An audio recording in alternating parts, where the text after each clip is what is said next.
Last week on the channel, I made a terrible mistake. I completely forgot how to show you guys how to back sweeten mead, or just back sweeten alcohol in general, without restarting fermentation. So today, we're gonna cut back to a couple of weeks ago, right before I siphon off the mead into a new vessel and show you exactly how to back sweeten without restarting fermentation. Let's get stuck in.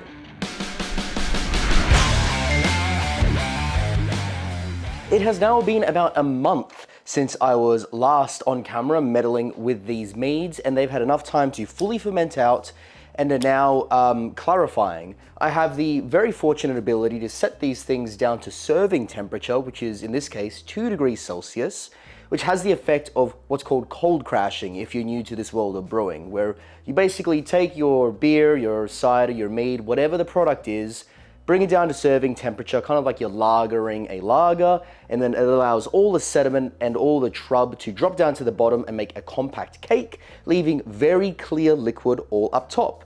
But there's one more step to this when it comes to making mead.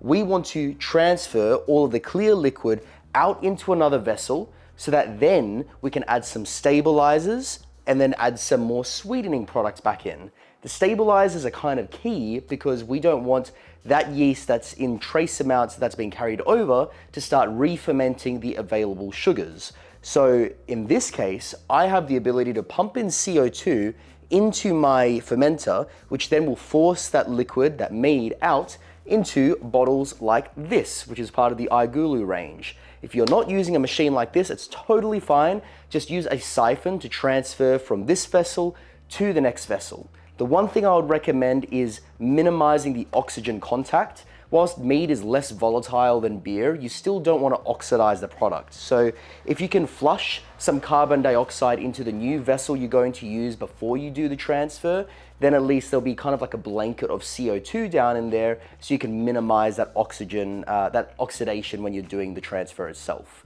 So in this particular case, I've got a bottle like this, which has an inlet, and you can see a beer line or a liquid line going down the middle, which allows me to connect the two devices like so, and then I can open up this little thing here, which prevents the flow. And now we're going to start transferring our clear mead into these bottles. I've got 2 of them available to me here, so that should just about cover all of the mead that I have produced in this particular batch. Once we've transferred all of that clear liquid out, I am then going to transfer it back into the fermenter vessel along with some stabilizers and some honey to back sweeten the product to the level of sweetness that we're trying to go for here. So, time to let the B-roll go, and I'll come back to you when this is done. And there we have it. That is bottle 1 transferred, and I'll throw up a bit of B-roll now looking at the hydrometer sitting inside the bottle, which is sitting at about 1.04. This is also sitting at 2 degrees, so with a bit of a temperature adjustment, that's probably sitting more around 1.002. 1.004. It's probably more like 1.002. Using that, it's going to give me a final ABV, which is this on screen. Can't do that kind of math off the top of my head, but that means that it is very likely that our yeast actually hit its maximum capacity to ferment and produce alcohol, because typically mead will finish up completely dry. So this is probably the limits of what this yeast is capable of doing, because there was still a little bit of sugar left in there, a very marginal amount, but it didn't finish flat at 1.0. So at least now I know how far this yeast can actually go. Anyway, I've now got this bottle on the side. It is, by the way, super crystal clear. You've got full clarity through the mead, which is freaking awesome. I'm gonna finish transferring what's left in this fermenter, and then we can talk about back sweetening. Now, a quick explainer here on what is back sweetening. It's basically the act of adding additional sugars or additional sweetening agents to a beverage after primary fermentation has already been completed. You don't have to stop fermentation when you do this, but if you want to avoid bottle bombs, overcarbonation, or losing out on that sweet character because of extra fermentation, it is very, very much recommended to actually add stabilizing agents so that the yeast can't keep reproducing. So let's talk a little bit more about how that works. Now, this is why we want to rack off the main fermenter. All that gunky stuff down the bottom, that's all sediment, dead yeast, and all stuff we don't want to go into our final product because A, just flavors that are not going to be super pleasant, but it also just makes it less pretty. Like a perfectly crystal clear product is always a little bit prettier with things like mead. You kind of want to treat it like wine. You want that clarity in there. So I'm going to clean out this fermenter now so that we can reuse it again, transfer the mead back into it along with our stabilizers and some extra honey. Right, we have transferred our meads back into their respective fermenters now. So all that's left for us to do is add our stabilizers. This is a combination of potassium metabisulfate and potassium sorbate. I talk about this in a little bit more depth in the video where we make homemade ginger beer, alcoholic ginger beer. Link to that up there if you want to go and watch that next. But the key component of what this stuff does is basically stop yeast from being able to keep reproducing, dividing, and creating more yeast cells. It won't kill the yeast that's already there, but it'll prevent them from duplicating and creating more yeast, which will prevent further fermentation of the product after we back sweeten it and add some more sugars. So using stabilizers is quite essential if you're planning on adding another flavoring agent, but if you're gonna leave your mead dry and not add any back sweetening at all, you can skip this step altogether. But all we need to do now is drop it into our respective fermenters, and then I am going to let that dissolve, sit for a day to make sure that the compound actually starts taking effect. After that, we can actually add our extra honey. So I'll see you tomorrow. To elaborate on how the stabilizers work just a little bit, what we are doing is not actually killing the yeast that's available. We are not inhibiting the yeast's ability to actually ferment sugar into alcohol. All we are doing is stopping the yeast from being able to duplicate, being able to divide its cells and reproduce. So it is important that when you want to actually stabilize a product to back sweeten, you do siphon it off or rack it off into another vessel that allows you to take only the clear product and leave the trub behind. Or if you're using a stainless steel fermenter like our uni tank, for example, you could dump that trub, release it, and leave only clear liquid inside of the tank. If you want to see what product we're using in most of our videos, there's a link to that video there where I talk about our tank and all the mods we made to it. But it's critical that you get rid of the yeast from the main product that you're going to attempt to back sweeten. Because if you don't, you got all that healthy yeast still sitting there that's still gonna munch away on those sugars.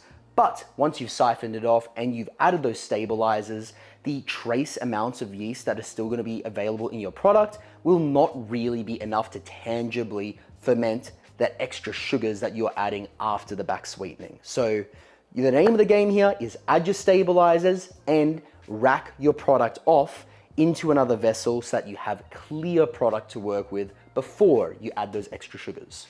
It has now been a day since the stabilizers were added, so we are ready to do a little bit of back sweetening. And since I'm relatively new to this world of mead making, I don't really know how much I want to back sweeten, but what I figure I can do is add incrementally until I achieve the flavor profile that I want. So I want to do this somewhat scientifically, so I'm just going to add kind of by gut feel how much honey I think will work, a little bit at a time, because we can always add more, but we can't take it out.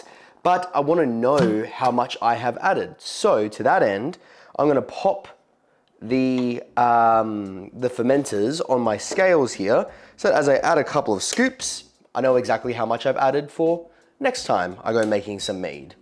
Now I'm thinking like maybe 2 big scoops of honey. It's so hard to add honey without making a mess. If you guys have like a better way of doing this, I'd love to hear about it.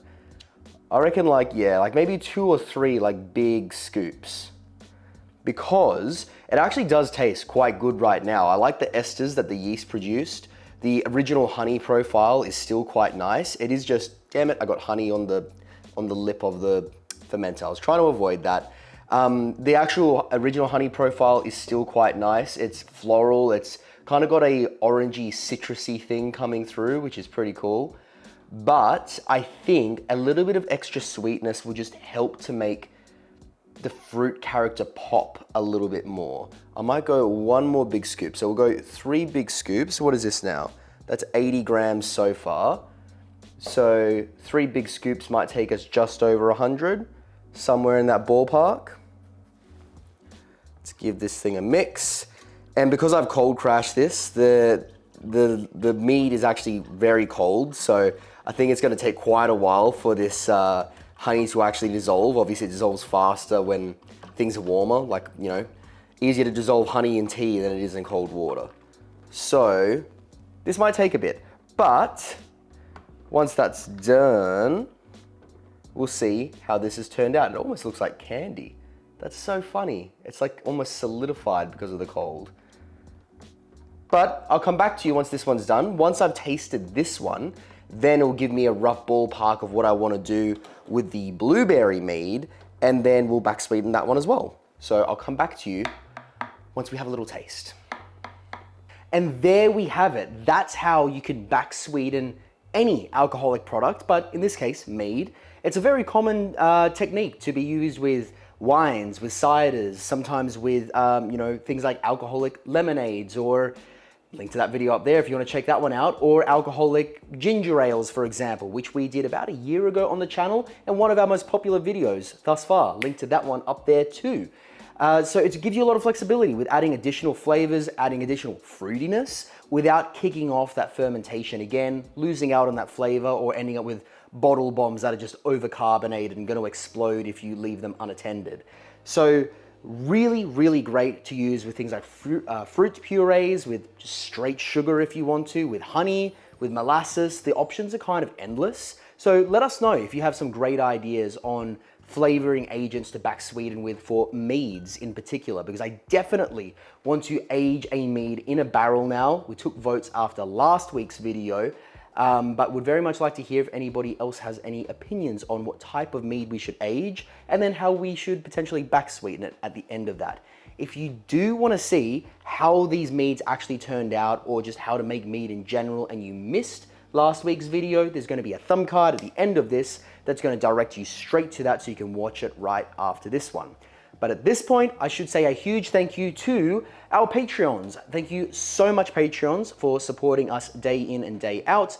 And I am very grateful for you guys for taking a vote on what the next couple of brew days should be, because my inspiration was running a little low. So next brew day video is directly contributed by Patreons. I asked for a vote on what should be brewed next.